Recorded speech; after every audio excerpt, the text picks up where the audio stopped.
Gitu. Iki. Kalau Bang Hendy ada? Hindi na. Cek Bang Hendy. Coba tes invite Bang. Udah.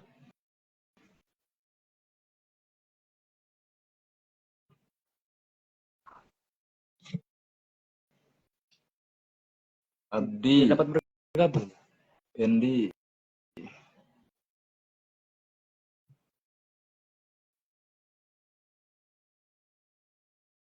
Oke.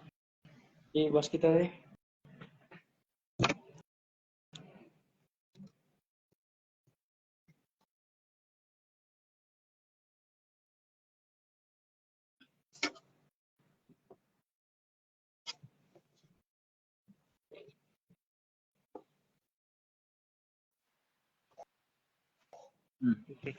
Masya Allah. Assalamualaikum Bang Hendy. Waalaikumsalam. Kedengeran nggak suaranya? Aman. Gimana ya? Agak kecil tapi ya. Kecil ya? Lagi di mana Bang? Oke. Sudah selesai kan? Di masjid sih. Tadi maling-maling waktu aja. Sekarang mereka teman-teman lagi galang dana. Kalau aksinya udah selesai. Oh. Lagi di masjid. Aman Bang situ Bang. Aman. Selamat. Masya Allah. Allah. Jarang ya. Itu di mana ya? Mana? Gimana antusiasnya Bang? Pemuda-pemudanya. Lumayan. Antusias pemudanya tadi ada lebih dari 200 ya yang hadir. Itu gabung sama ini ya? Yang ini umum. Ya, gabung sama umum. Ada 14 organisasi sama lembaga, ditambah juga dengan satu lembaga kemanusiaan yang jadi tempat kami menyalurkan dana nanti. Oke, Masya Allah. Itu Kepayang udah tuh ya? Kemarin ya? Kepayang minggu lalu enggak? Minggu lalu ya? Ya, Kepayang minggu lalu enggak salah. Di Bengkulu Utara baru selesai kan ya? Minggu lalu juga ya? Utara minggu kemarin juga, sama hari Senin, 2 hari kebetulan Bang. Ya, 2 hari ya. Alhamdulillah. Dengar ikut kapal ekspedisi antum ya? Wah ya, ikut. Wah, Masya Allah. Boleh cerita nanti sedikit ya? Yang Sulawesi Tenggara. Oke, sambil nunggu ini ya Bang, namanya lain. Boleh.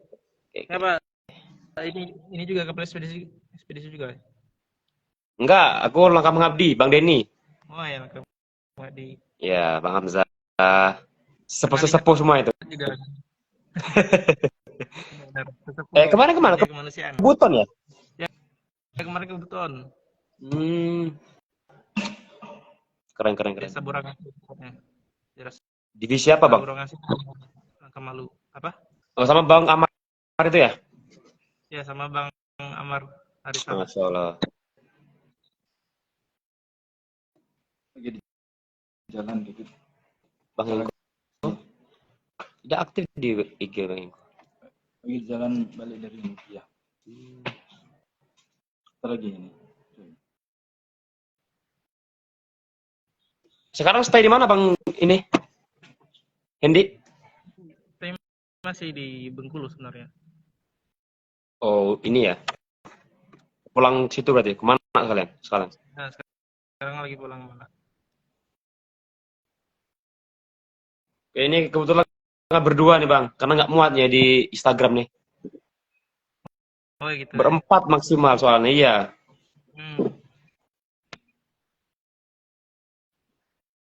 Mana tuh Bang Alfik juga ya?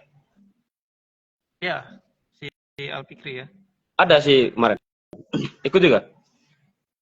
Nah, beliau kayaknya nggak ikut ya. Ada agenda lain juga soalnya.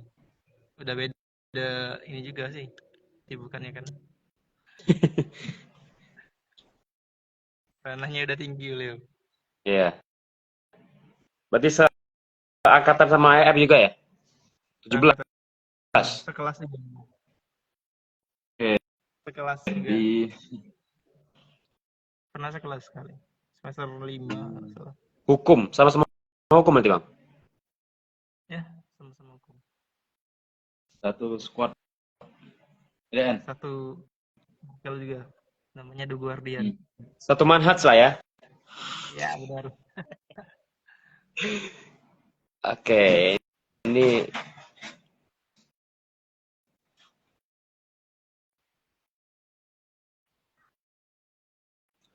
Azam.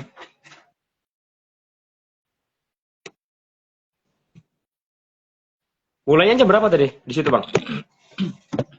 Dari jam 11.45 itu kita kumpul di lapangan Sumedang. Pagi. Ya 11.45 siang. Nah, tapi kita zuhur dulu berjamaah kan di masjid. Habis itu taujih, Palestinaan, lanjut aksi sama Galang Dana sekarang.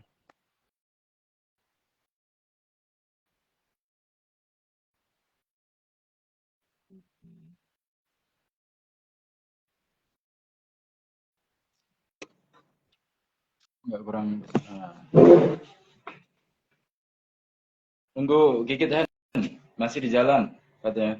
Si Engko? Engko belum ini. Belum ada kabar. Nyusul aja Engko, Kak. Itu nunggu Gigit bentar lagi.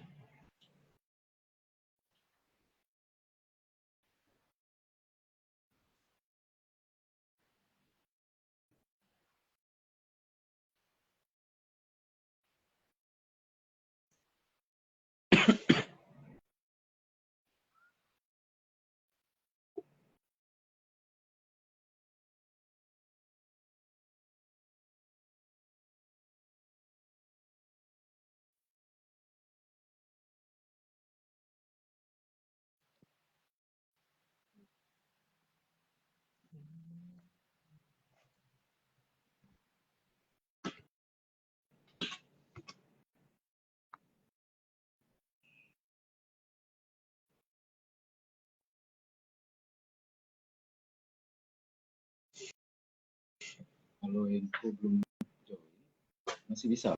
Kamu pakai yang Bisa. modelnya berempat. Sementara. Bang Hengko tuh, Bang Hengko. Halo, Bang Hengko. Masya Allah.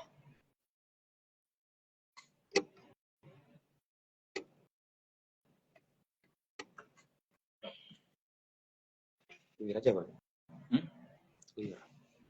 Menunggu bentar. Iya, nunggu Gigit. Sambil nunggu Gigit. Tadi. Wah. Assalamualaikum. Waalaikumsalam. Tapi nggak bisa ini nih. Kamera belakangnya error ini. Kamera depan aman, kamera depan, Bang. Hah? Kamera depan aman. Ya nggak mungkin. Karena kamera depannya coba dulu. Ngadepin apa? Ngadepin tembok. Hadapin muka antum lah. Kamera depan. Kamera depan. Wah, ada apa itu? Apa itu antum?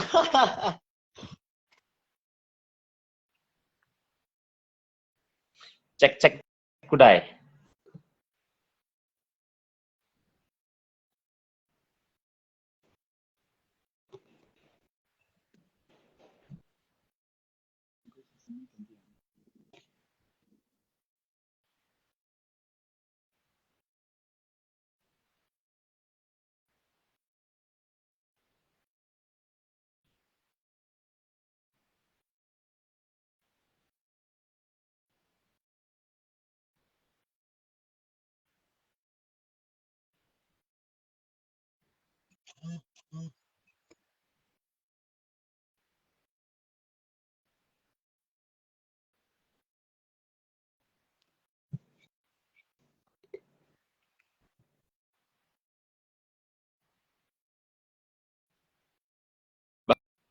Bang Hengko dari mana tadi, Bang? Dari Unip, Tom. Waduh, ini juga kegiatan juga. Iya, ada apa tuh? Kegiatan kawan-kawan. Ada debat tuh. Sibuk terus nih ya. Cilik suara tuh gitu. Kena jam. Sibuk aja itu. Ketua Rambu itu lebih sibuk, Tom. Ya. Ah. Siapa tuh? Sibuk nyalek. Belum bang, belum Desember bang, aman bang. Oh belum ya? Go, mulut go. Coba kamera dulu dong. Ini nggak bisa ini Tom. Kamera belakang apa yang depan abang tuh? Kamera depannya yang rusak. Kalau kamera belakangnya ada. Bentar. Nah, coba kamera belakang Nah. tuh. Nah, Dibalik, kamera HP-nya dibalik. iya, lucunya Tom. Kami mau nengok ini bang. Iya, Saja. kalau sesuai lah kan. Ah, gila dak tuh. Wah, Kenapa tuh? backgroundnya ngeri itu bang. Bahaya ini. Bahaya ini. Bahaya emang bang Hengko nih. Ya. Ayo siapa Prabowo Gibran? Atau mau baca visi-visinya Mahfud? Wah ini tim sukses ceritanya nih. Bukan tim sukses. Makanya hari ini anak muda ini soal politik ini, coba baca. Kita harus melihat isi pikirannya kan, bukan sentimen Itu dia bang. pada subjeknya itu kan. Nah ini coba dibaca betul nanti kan, seperti apa Ganjar Mahfud ini ingin membawa Indonesia ini ke depan. Gitu juga dengan program. Jadi yang paling relate untuk anak muda siapa kira-kira tuh? Di antara 3 tanya sama paslon. EF lah itu kan. Tanya sama EF lah itu. Waduh. Itu sebenarnya agak malam enak ya bang ngobrol itu ya. Tapi EF biasanya suka lebih yang muda-muda kan. Kayaknya Mudah-mudah. Gibran ini kalau bicara anak muda ya ini progresif betul ya. Kita tanya beliau gimana pendapat anda bang? Nanti lah. Kita mulai dulu. Kita buya aja bang, gimana nih? Jadi sambil nunggu gigit. Apa? Oke. Santai aja itu. Mana gitu ya? Gigitnya mana? Reuni gitu. Lagi OTW bang. Go, Hen. Reuni. Reuni apa? Guardian. Reuni geng kampus. Aneh kan BM. Geng. Anda. Oke, mungkin kita bisa mulai dulu ya. Saya izin Harusnya buka dulu. Harusnya EF juga pakai login pakai akun dia lah kan. Karena followers EF ini kan para politisi semua. Bang, simbol 4 orang bang di IG bang. Nggak muat ya? Kok? Nggak muat. Oh iya ya. Iya. Kalau nanti masuk gigit, nggak muat. Yo, Kikit memang tidak muat masuk layar nih. Aduh bapak.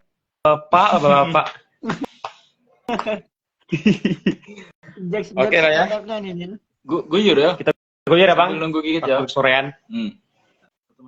Boleh. Kali. Oke, assalamualaikum warahmatullahi wabarakatuh. Waalaikumsalam. Perkenalkan abang-abang, saya Tommy Rahmanda Putra, izin menjadi host ya pada acara kita. Spesial Talkshow Momentum Sumpah Pemuda dengan tema Pemuda dan Tantangan Peradaban. Wah, ini berat nih. Oke. Pertama dan utama, mari kita ucapkan rasa syukur kehadirat Allah Subhanahu wa taala yang telah memberikan kita nikmat sehat sehingga kita bisa berkumpul pada acara live di Instagram ini dengan tema Pemuda dan Tantangan Peradaban. Tidak lupa juga sholawat dan salam semoga selalu tercurah kepada baginda Nabi Muhammad Sallallahu Alaihi Wasallam. Allahumma sholli ala Muhammad wa ala ali sayyidina Muhammad. Oke, gimana sehat semua ini? Para pemateri yang luar biasa. Ada Bang Hendy Setiawan, Bang Hengko, Masya Allah. Dan juga Pak EF, Islamianto. Materi kita kan Kita panggil Bung aja ya, biar lebih akrab ya. Sharing santai. Sharing session aja lah. Terlalu berat materinya. Sedangkan yang nonton ini kan kadang lebih berkualitas sebenarnya kan. Wah, itu merendah meroket. Kita ini Oke, sebenarnya insya Allah. Kita sharing-sharing aja, Bang. Kan? Iya. Oke, santai. Oke.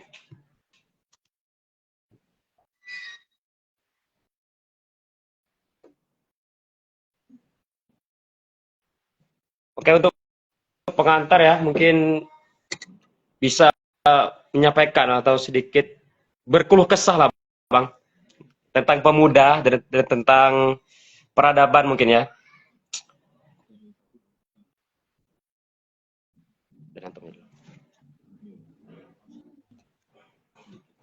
Oke, mungkin sedikit dari saya ya, Bang.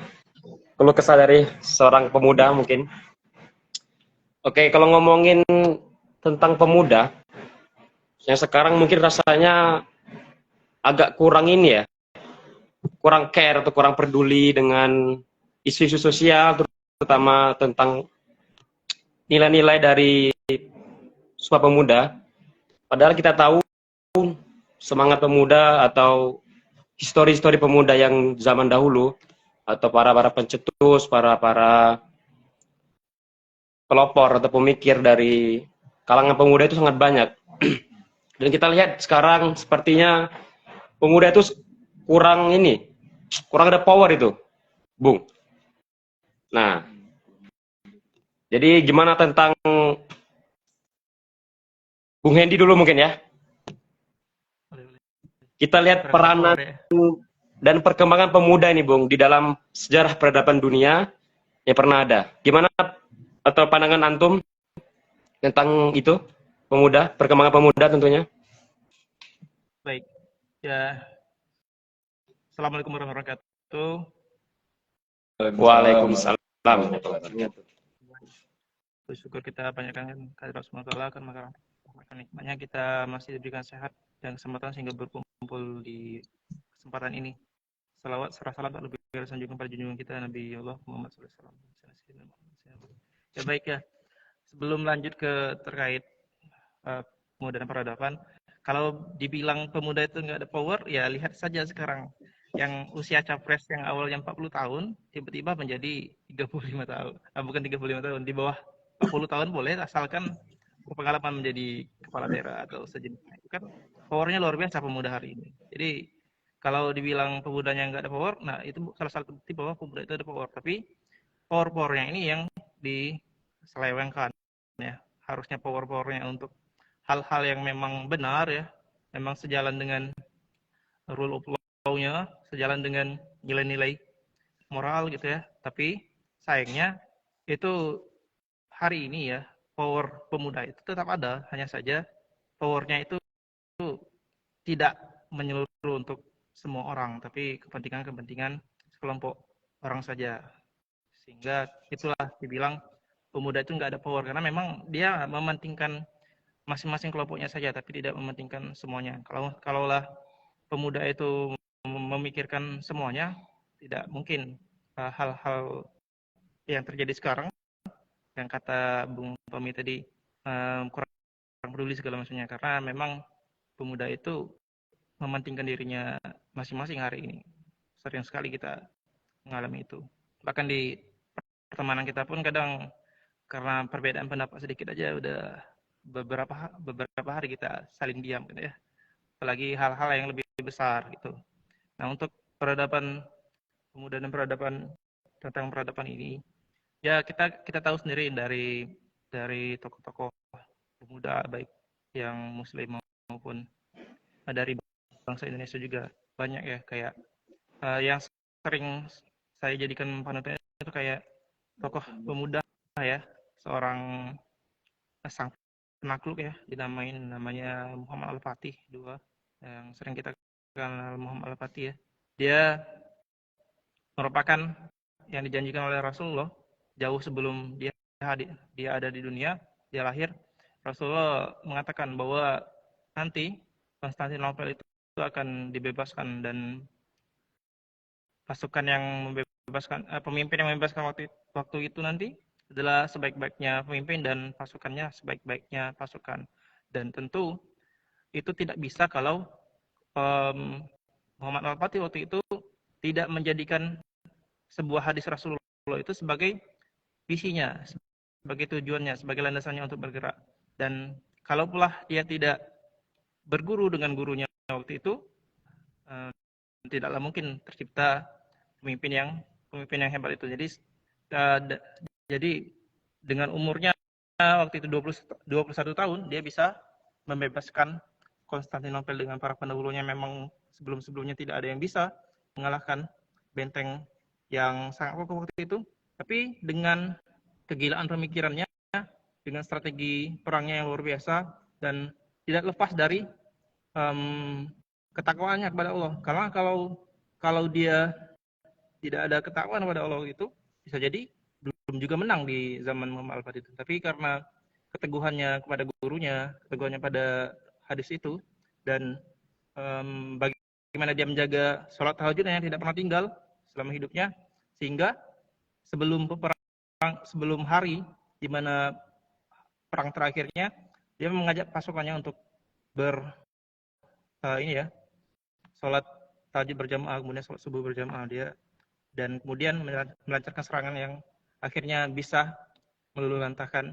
bukan meluluhlantahkan, tapi bisa menghancurkan benteng yang memang dulunya sulit untuk dikalahkan, dan itu powernya luar biasa. Kemudian di peristiwa kemerdekaan Indonesia, bagaimana pemuda seringkali menjadi tonggak-tonggak perjuangan di setiap wilayah ya, dan salah satu yang sering kita dengar itu peristiwa Rengas Dengklok, di mana beberapa pemuda menculik Insinyur Soekarno untuk mendesak beliau melakukan proklamasi kemerdekaan, dan akhirnya dengan pemantik itu didukung juga dengan para orang tua, kemudian beberapa hari selanjutnya, sehingga terjadilah 17 Agustus itu proklamasi kemerdekaan Indonesia. Jadi luar biasa sebenarnya sejarah pemuda di dalam peradaban kita ini. Dan kenapa hari ini kita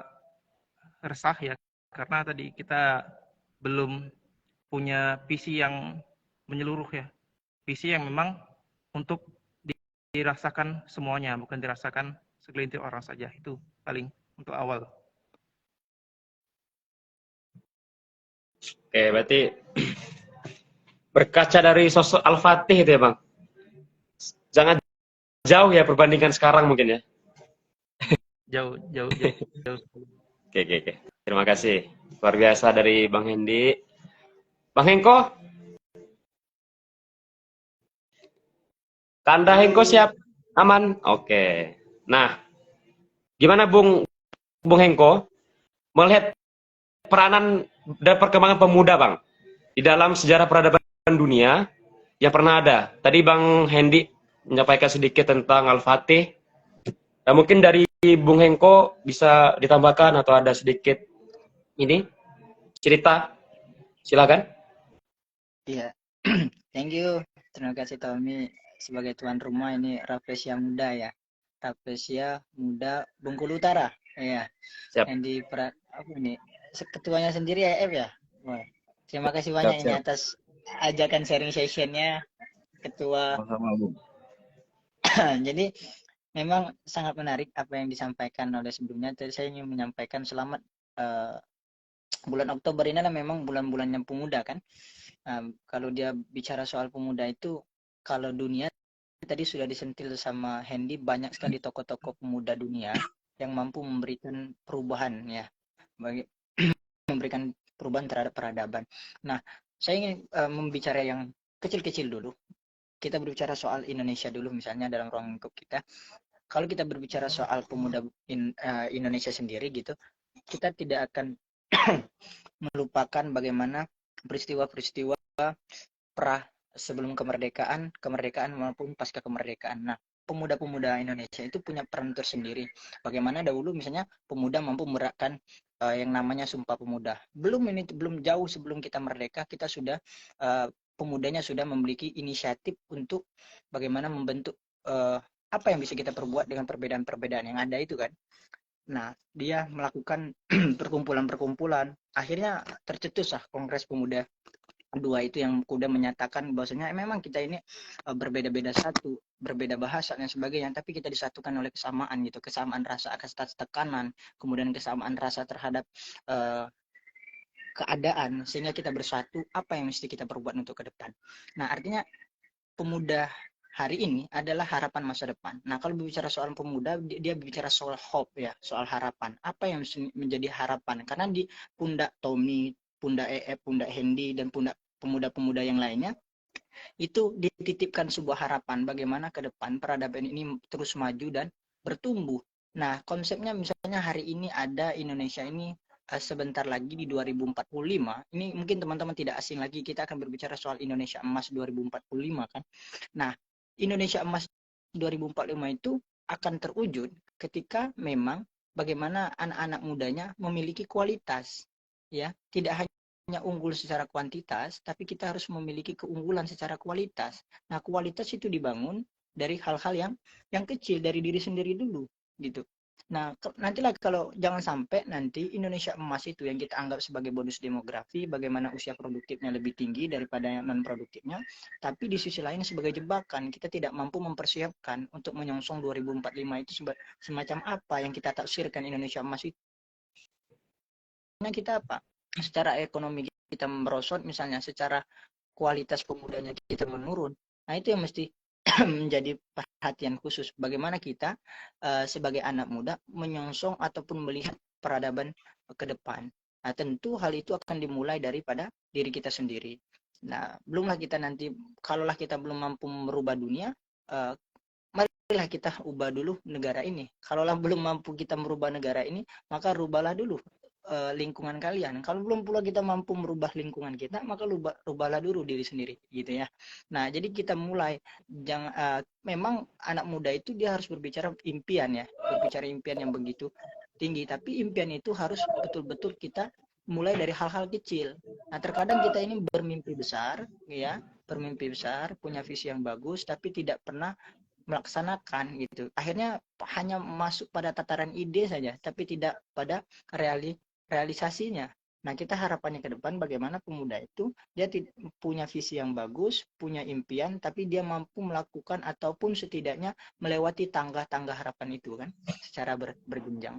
Nah, mungkin itu sedikit pemantik soal kepemudaan kita ya. Kalau tadi Hendy sudah berbicara soal tokoh pemuda dunia, tapi hari ini saya berbicara soal harapan bagaimana pemuda ke depan mampu melewati step by step peradaban di Indonesia itu sendiri untuk menyongsong Indonesia Emas 2045. Nah, mungkin itu sedikit pemantik dari saya sedikit, Tom. Ya. Oke. Luar biasa. Jauh ya, visioner itu ya harapannya, Bung Hengko. Oke, itu ada Bang Kikit. Gimana Bang? Udah bisa join belum? Bang Waskito.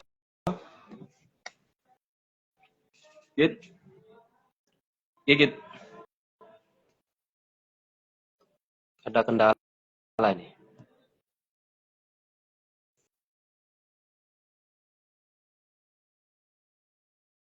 Oke, mungkin sembari menunggu ya, kita sampaikan pendapat dari Pak EF, Bung EF. Gimana peran melihat peran pemuda itu Pak di perkembangan zaman atau peradaban dunia yang pernah ada? Oke, mungkin bisa langsung disampaikan. Oke, terima kasih. Assalamualaikum warahmatullahi wabarakatuh, teman-teman. Bung Tommy, Bung Hendy, Bung Hengko, dan Bung Kikit yang sama-sama kita hormati sebagai rekan-rekan yang berpartisipasi dalam agenda ini. Dan saya tentunya sangat bersyukur sekali berjumpa kembali dengan rekan-rekan perjuangan di kampus dulu. Ya. Pada masa-masa masih memakai alma mater, ya. Tentunya kenangan-kenangan itu mudah-mudahan tidak hilang begitu saja. Nah, pada sore hari ini terima kasih atas kehadirannya memenuhi undangan kami. Tentunya dalam agenda yang sungguh luar biasa, momentum yang luar biasa kita miliki bersama, ya, yaitu Hari Sumpah Pemuda. Harinya kita bersama, harinya anak-anak muda, generasi muda seluruh Indonesia. Tentunya pada kesempatan sore hari ini berangkat dari berbagai macam fakta yang terjadi di lapangan pada akhir-akhir ini. Rekan-rekan semuanya barangkali sudah mengikuti dan tahu juga bagaimana perkembangannya baik itu kita lakukan perbandingan-perbandingan ataupun menilik keadaan terbaru dari pemuda-pemuda yang ada di Indonesia, ya, secara nasional maupun regional. Tentunya kalau kita melihat ke belakang terlebih dahulu, bagaimana sejarah perjuangan-perjuangan atau tinta-tinta emas yang pernah diukir oleh pemuda-pemuda pada zamannya. Seperti yang sudah disampaikan Bung Hendy tadi. Kalau kita melihat pada zaman kejayaan Islam, ya tentunya yang paling populer adalah Muhammad Al-Fatih, ya, pada tahun 1453 Masehi, ya, yang pernah menaklukkan Konstantinopel di Bizantium, Romawi. Tentunya pada usia 21 tahun itu bukan sesuatu yang mudah untuk menjadi panglima, untuk menjadi sultan dan penakluk, sekaligus ahli strategi terbaik pada masa itu. Karena dijelaskan dalam hadisnya, Rasulullah menyampaikan terkait dengan Muhammad Al-Fatih itu adalah sebaik-baik panglima dan sebaik-baik pasukan. Kita tahu sendiri tentang kabar itu. Dan benar-benar terjadi, benar-benar terwujud oleh Muhammad Al-Fatih, barangkali dengan berbagai macam perjuangannya, ya, motivasinya untuk mewujudkan hadis itu supaya jatuh di tangan pemuda yang bernama Muhammad Al-Fatih itu. Artinya dalam sebuah perjuangan dibutuhkan motivasi, kemudian keinginan yang kuat dari dalam dirinya sendiri dengan ditopang, dukung oleh mental perjuangan panglima dan jiwa-jiwa religius, ya, yang tinggi mestinya. Nah, itu salah satu bukti yang nyata. Memang sejak zaman Mesir kuno, ya, atau bahkan Romawi kuno yang pertama kali peradaban ada sampai pada saat ini, tentunya sejarah panjang pemuda-pemuda dalam memberikan kontribusi terbaik untuk peradaban itu sudah sangat luar biasa, baik itu dari sisi, ya, politik, kenegaraan, ya, kemudian teknologi, agama, sosial budaya, dan sebagainya. Itu kita sudah bisa mengukur sendiri sejauh mana peran pemuda selama peradaban ini berdiri. Ya tentunya kalau kita beranjak kembali di Indonesia yang sampaikan Bung Hengko tadi, banyak hal yang sudah ditorehkan pemuda, ya, dari masa-masa perjuangan kemerdekaan sampai di proklamasi kemerdekaan, ya, termasuk di sana ada kongres, ya, dari para pemuda Jong Java, Jong Sumatera, Celebes, Jong Papua dan lain-lain himpunannya. Dalam kontribusinya di kongres itu pada tahun 1928 akhirnya kan mencetuskan hari yang kita sedang peringati hari ini, Sumpah Pemuda, ya. Walaupun berbeda bahasa, berbeda suku dan sebagainya, pemuda tetap disatukan dalam satu bahasa, tanah air, ya, dan perjuangan yang sama. Artinya pemuda memang benar-benar memiliki peran penting dalam penegakan nilai-nilai moral yang ada di Indonesia. Perjuangan sungguh sangat luar biasa, ya.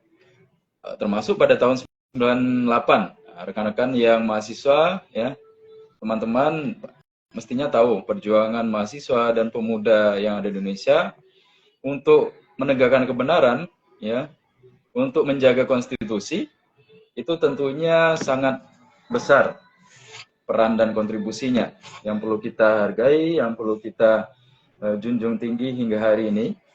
Kita berikan apresiasi, karena mungkin barangkali tanpa hadirnya mereka, adanya perjuangan mereka pada tahun 98 yang kita kenang sampai hari ini dengan peristiwa reformasi 98.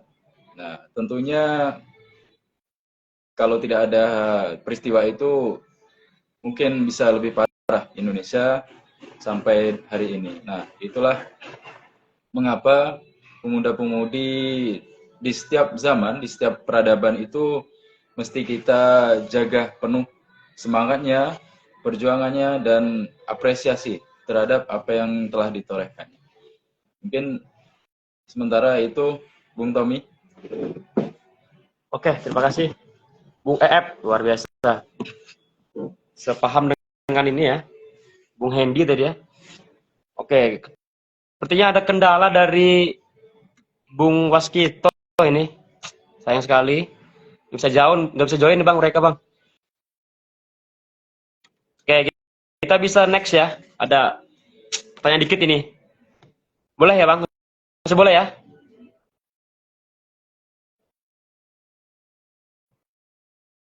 Oke, Lanjut.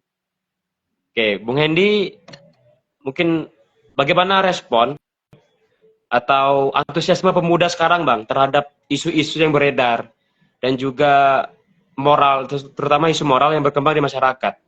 Kita lihat banyak sekali ini ya.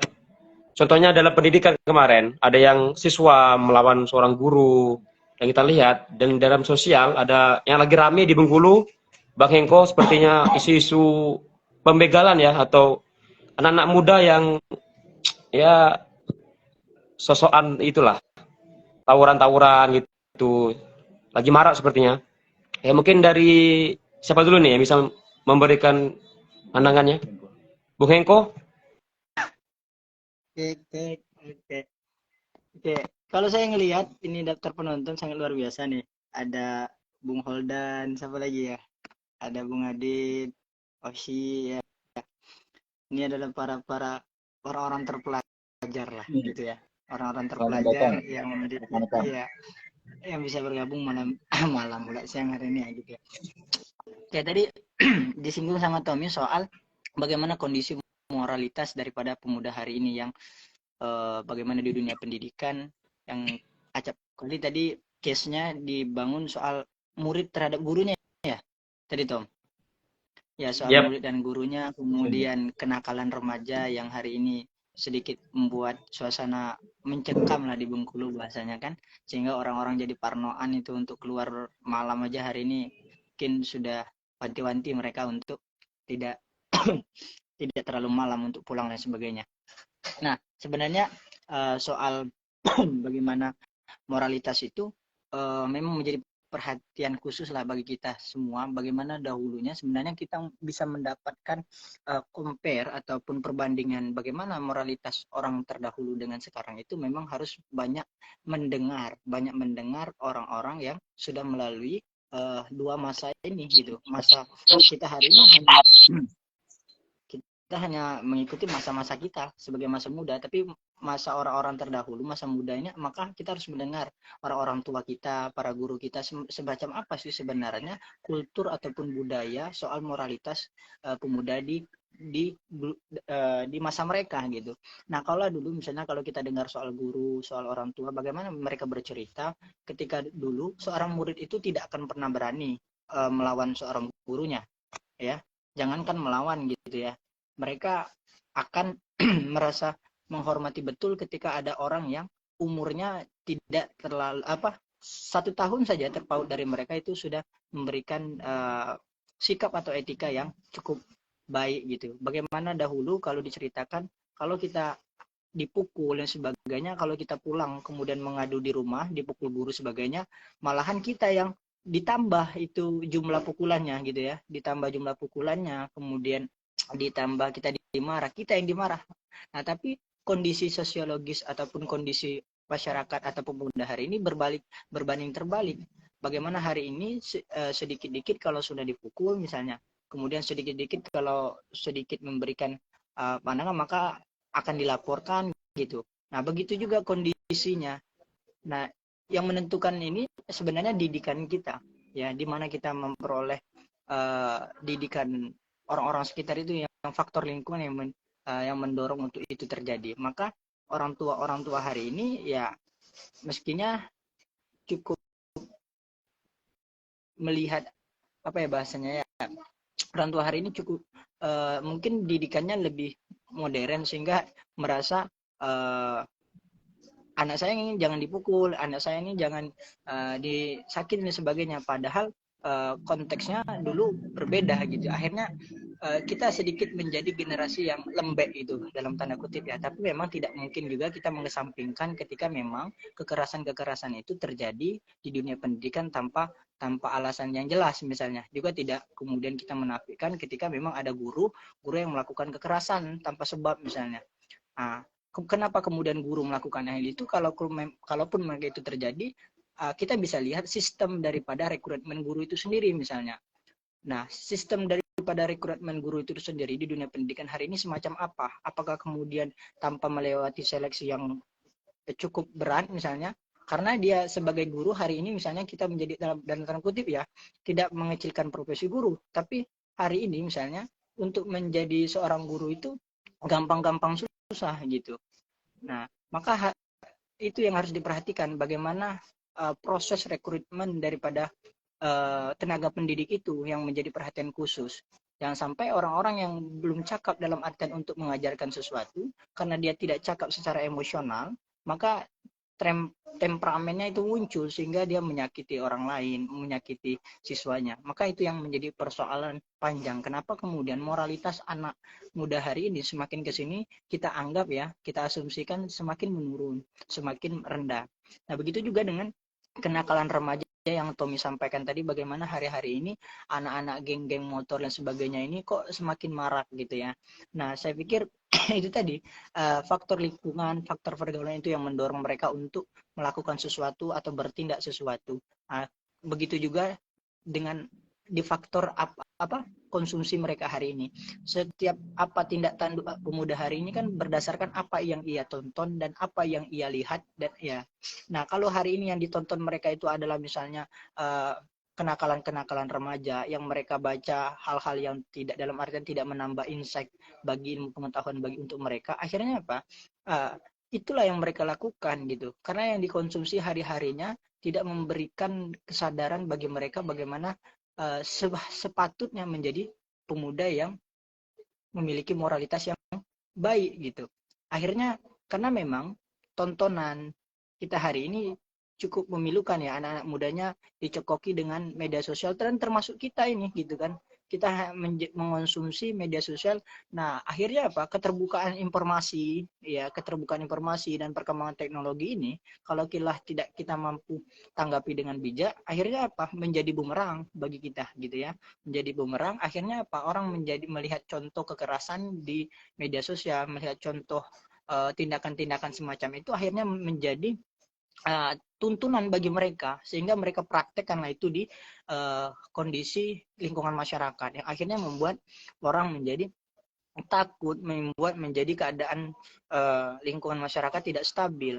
Nah, ini yang menjadi fokus perhatian kita, kenapa kemudian moralitas anak muda hari ini semakin rendah. Nah, akan tetapi juga saya melihat beberapa hari ini ya, soal Bengkulu sendiri misalnya, soal kekerasan, ada perampokan dan sebagainya. Nah, kita juga di perkembangan teknologi ini terkadang kita kebablasan juga, kurang bijak untuk mengkonsumsi informasi yang mana yang benar dan mana yang keliru. Terkadang memang headline-nya memang betul. Memang Bengkulu misalnya ada ketidakamanan, kondisi itu memang ada beberapa anak muda yang melakukan kenakalan, kejahatan lah bahasanya kalau sudah melakukan. Tapi ada beberapa informasi juga dihiperbolakan, akhirnya dia mengambil informasi di luar sehingga mengirim ke grup-grup WA yang itu entah sumber dari mana, seolah-olah itu adalah korban daripada yang terjadi di Bengkulu, padahal tidak demikian. Nah, kita juga sebagai pemuda ataupun masyarakat secara umum,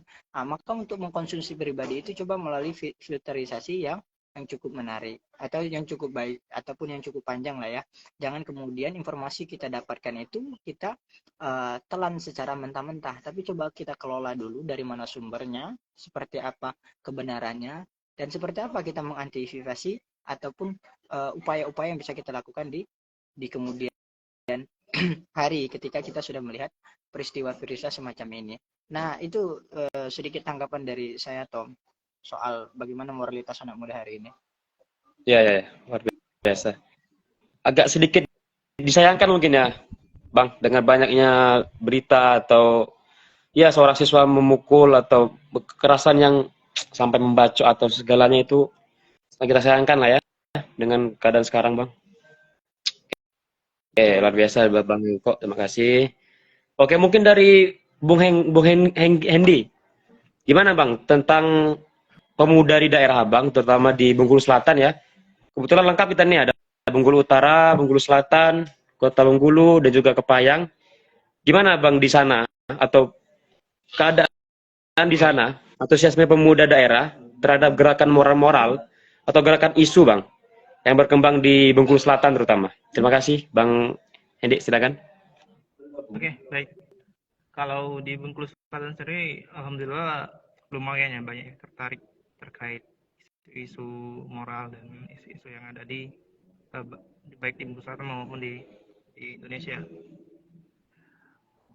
Pernah ya mengajak pemuda-pemuda di sini untuk berpartisipasi dalam sebuah kegiatan yang sangat baik waktu itu ya, momentumnya menyambut bulan Ramadan waktu itu. Nah, di sana kami membahas tentang bagaimana kita membersihkan hati, ya, memperkuat iman dan takwa di selama bulan Ramadan itu. Nah, itu juga harapan kami kemarin, itu juga jangan hanya di bulan Ramadan saja.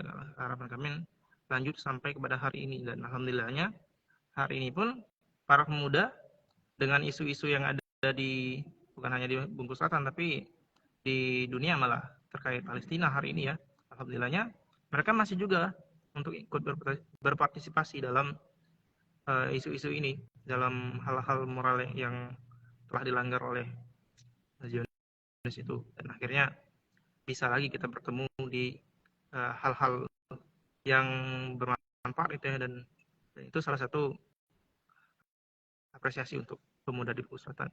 Tapi di lain sisi ada juga yang memang kalau dari dulu itu mana itu terkenal banget sama ininya ya, balapan liar sama ini mabuk-mabukan ya, balapnya sama mabukan itu dari zaman saya dulu waktu SMA pun masih ya, sampai sekarang masih terdengar balap liarnya, kemudian komik-komik, dan itu yang perlu diperbaiki. Kita tidak hanya, kalau kata Hengko tadi, kita punya harapan besar, kita tahu semuanya, tapi kalau eksekusi ya nggak ada, sulit nanti ya. Maka kemarin juga di bulan Ramadan juga momentumnya, karena pokoknya harus di bulan Ramadan itu momentum hal-hal baiknya harus dilakukan dan berlanjut juga sampai sekarang. Itu kami karena keluhan masyarakat di sana juga, karena katanya banyak yang anak-anak di sana itu kenakalan remajanya kayak tadi yang saya bilang, mabukan ya, komik segala macamnya itu, balapan ya segala macamnya, yang itu malah menjauhkan dia dari moral itu sendiri, moral yang sebenarnya menjadi fitrahnya.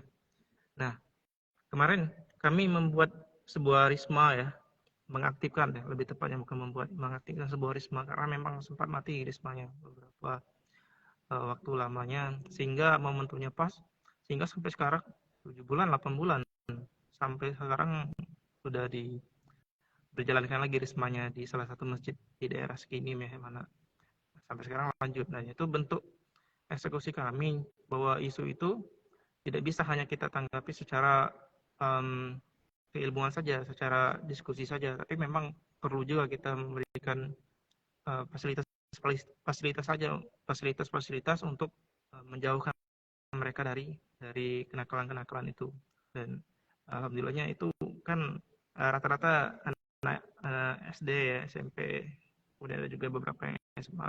Alhamdulillah partisipasi anak-anak di sana luar biasa, dan orang tuanya juga sangat mendukung kegiatan kami, di mana ini lumayan ya kalau untuk kegiatan-kegiatan yang hal-hal yang berbau agama, hal-hal yang berbau kepemudaan itu sangat antusias sekali mereka. Tapi di lain sisi itu tetap juga ada keburukan-keburukannya. Nah, itu yang perlu kita, yang kebaikan yang sudah ada itu kita tingkatkan, kita jaga, dan keburukan-keburukan itu kita coba dengan adanya organisasi Formatif Muslim Selatan ini, kami kan bergeraknya memang di sosial sama keagamaan, dan itu persoalan yang juga ada di Bengkulu Selatan. Maka kami berupaya dari hal-hal kecil terlebih dahulu, dari organisasi sendiri internal maupun, sehingga bisa membuat gebrakan-gebrakan di masyarakat supaya kenakalan-kenakalan itu berkurang, bahkan nggak ada lagi ke depan. Karena itu butuh waktu yang lama, pendekatan-pendekatannya nggak bisa instan juga, dan butuh dukungan dari orang tua juga.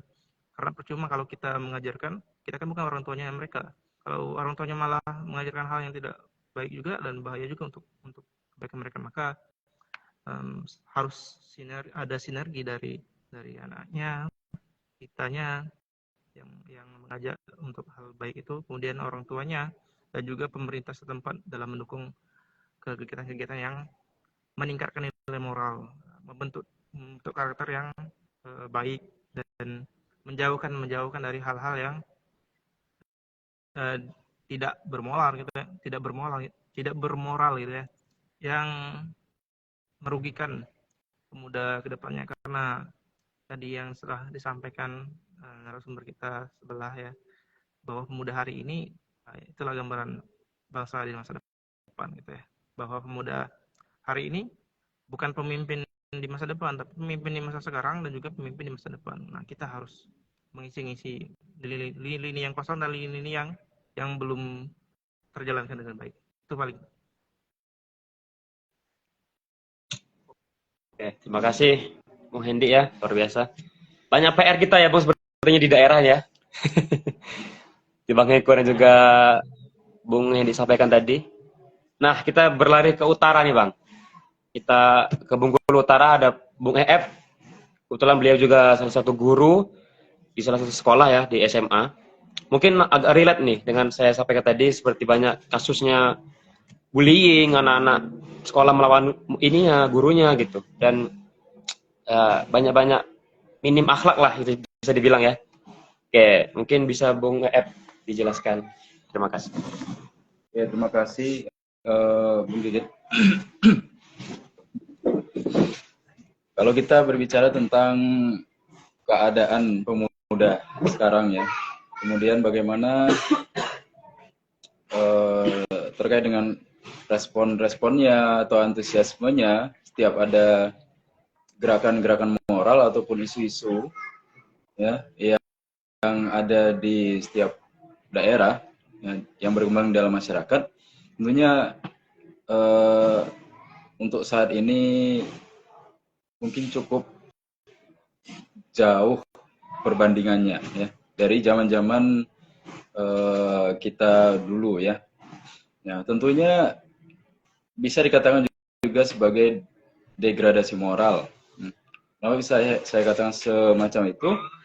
Karena itu tadi dari rangkaian peristiwa fakta yang terjadi baik itu di dunia pendidikan ya, sosial budaya ya, lingkungan pekerjaan, profesi dan sebagainya, memang semua ruang lingkup itu sudah tidak ada harga dirinya lagi manusia. Harkat dan martabat sudah tidak menjadi poin utama dalam kehidupan sosial masyarakat. Nah, hal ini menjadi bukti nyata bahwa pemuda di zaman sekarang mulai mengalami penurunan. Ya. Intensitasnya menurun, semangatnya menurun, kepeduliannya menurun, dan seterusnya. Akhirnya menjadi problem yang berkepanjangan. Mungkin nanti akan berefek di tahun-tahun selanjutnya akibatnya. Nah, kita lihat sendiri tadi di kalangan remaja, ya masih masuk di ranah ke golongan muda tentunya, kalangan remaja, pelajar dan seterusnya. Memang di dunia pendidikan sungguh miris saat ini. Kita lihat sendiri dalam skala nasional ya, tentunya dalam skala nasional di berbagai dunia pendidikan, institusi pendidikan, baik itu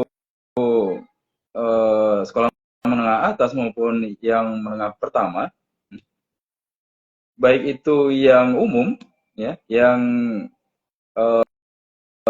berlabel pendidikan secara umum, swasta maupun yang Islami ya, tidak menutup kemungkinan ada problem-problem yang terjadi di dalamnya. Nah, entah itu bersumber dari siswanya itu sendiri maupun dari tenaga pendidiknya Nah, kita tidak bisa memungkirinya. Tetapi itu fakta yang terjadi saat ini. Dari berbagai macam kasus kita tahu sendiri, bullying, perundungan, ya, baik sama temannya maupun terhadap guru, baik guru melakukan pelecehan kepada siswa, murid dan seterusnya, itu sudah menjadi hal yang ya bisa kita katakan umum terjadi akhirnya. Bukan sesuatu yang langka kembali, sudah sering terjadi. Akhirnya karena sudah sering terjadi di masyarakat, di dunia pendidikan, masyarakat memandangnya menjadi hal yang wajar, hal yang biasa, termasuk pembulian. Ataupun bahkan kalau guru, dikatakan oleh Bung Hendi dan Bung Hengko tadi, kalau masa-masa dulu, ya, guru menegur murid itu sesuatu hal yang wajar, ya. Artinya kesalahan ada di murid, memang benar-benar terjadi keteledoran, kesalahan dalam bertindak dari murid itu sendiri. Nah, kalau zaman sekarang kita lihat sendiri, murid menegur, guru menegur murid, orang tua dan keluarga di rumah menjadi penyokong murid itu sendiri, bahkan memenjarakan guru yang mendidik anak tersebut. Nah, ini menjadi perhatian kita bersama. Sampai hari ini fakta yang terjadi sudah berbalik 360 derajat dari tujuan pendidikan itu sendiri, yang mana untuk mencerdaskan kehidupan bangsa dari perintah konstitusi itu akan sangat amat berat nantinya di masa-masa yang akan datang. Kalau kita lihat di zaman sekarang sudah seperti itu keadaannya. Nah, itu dari dunia pendidikan. Kemudian bagaimana dengan pemuda secara umum? Yang saya katakan tadi, tentunya ketika ada isu-isu yang berkembang dalam masyarakat, isu sosial politik, ekonomi, ya, termasuk isu-isu sosial budaya, etnis, kesukuan dan sebagainya, seolah-olah pemuda zaman sekarang acuh tak acuh kita melihatnya. Bagaimana bisa mengukurnya? Indikatornya ya kita lihat dari berbagai macam gerakan yang ada di setiap daerah. Kita bisa mengukur intensitasnya, parameternya dari sana. Berapa jumlah pemuda yang ada dari bonus demografi yang ada, yang mungkin sebenarnya dari seluruh jumlah penduduk yang ada, usia yang produktif itu di Indonesia mencapai lebih dari 65% sebenarnya. Tapi mungkin barangkali dari 65% itu yang benar-benar masih peduli, masih memahami hakikat dan esensinya sebagai seorang pemuda, bisa dikatakan ya mungkin 10% dari 65% itu. Nah, itu yang terjadi di zaman sekarang ini, ya. Mungkin banyak faktornya, kita tidak bisa menjustifikasi secara penuh, akan tetapi dengan faktor teknologi, perkembangan digital, modernisasi, itu menjadi penyebab utama, bisa saya katakan demikian, ya. Karena dengan gadget, ya, dengan perkembangan teknologi, itu tentunya orang-orang yang antusias dengan itu, mereka sudah mulai hidup individualisme semakin tinggi, ya. Sosialismenya mengurang, kemudian kepekaannya terhadap lingkungan sekitar menurun, kemudian kepahamannya dan minatnya terhadap perkembangan dunia, termasuk mempelajarinya dari buku-buku itu juga menurun. Akhirnya, apa yang mereka ketahui di lapangan itu bisa jadi hanya sebatas anggapan-anggapan semata yang tidak bisa seakurat orang-orang zaman dulu yang benar-benar mempelajari dari sumber yang relevan, diskusi-diskusi yang mendalam dan diskusi yang matang, ya. Nah, itu mungkin barangkali yang menjadi PR kita bersama sampai hari ini. Tentunya bagaimana cara untuk menghidupkan kembali semangat-semangat pemuda itu di setiap daerah. Kita bersyukur hari ini masih ada teman-teman yang masih mampu menggerakkan setiap gerakan moral, menjaga stabilitas dan memantau, mengikuti ya perkembangan isu-isu yang sedang berkembang di masyarakat. Oke, Oke, terima kasih. Sangat lengkap ya dari sudut pandang seorang guru di sini ya, dan juga pemuda di Bengkulu Utara tentunya.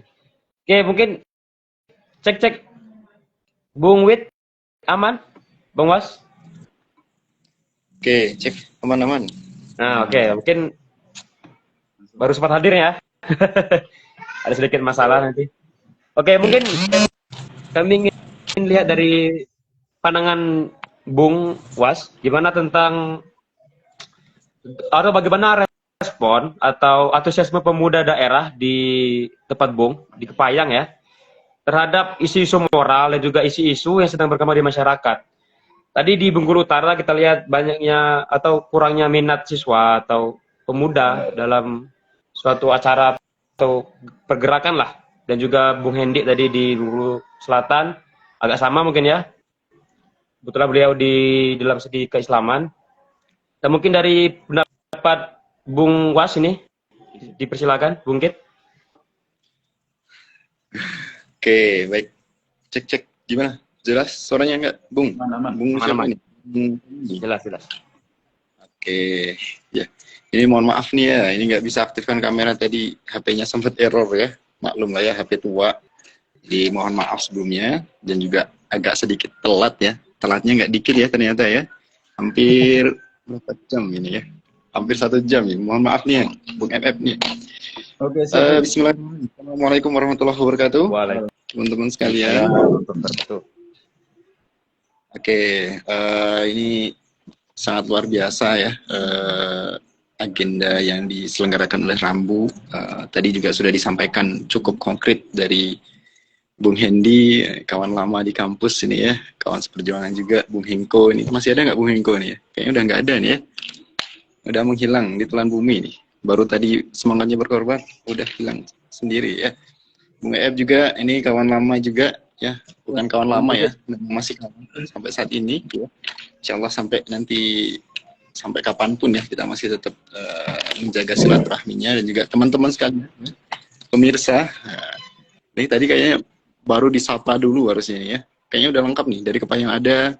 Tadi saya sempat cek sedikit-sedikit, dari Kepayang ada, dari Bengkulu Utara ada, dari Bengkulu Kota ada, dari Bengkulu Selatan juga ada nih, alhamdulillahnya saling melengkapi dalam suatu pergerakan yang sama. Tadi sempat disinggung sedikit ya, terkait dengan apa ya, keadaan pemuda ya di Kepayang sendiri. Gimana ya, kalau saya menyampaikan nih kayaknya kita butuh mini riset dulu nih ya. Kita butuh mini riset kalau kita mau menyampaikan hal itu secara lugas ataupun secara fakta dan kenyataan yang ada. Cuman kalau kita berkaca dari apa yang sudah terjadi ya, teman-teman sekalian, apa yang sudah menjadi pengalaman kami ya. Bung EF juga sebagai guru tadi ya, guru SMA, ini guru secara konvensionalnya ini.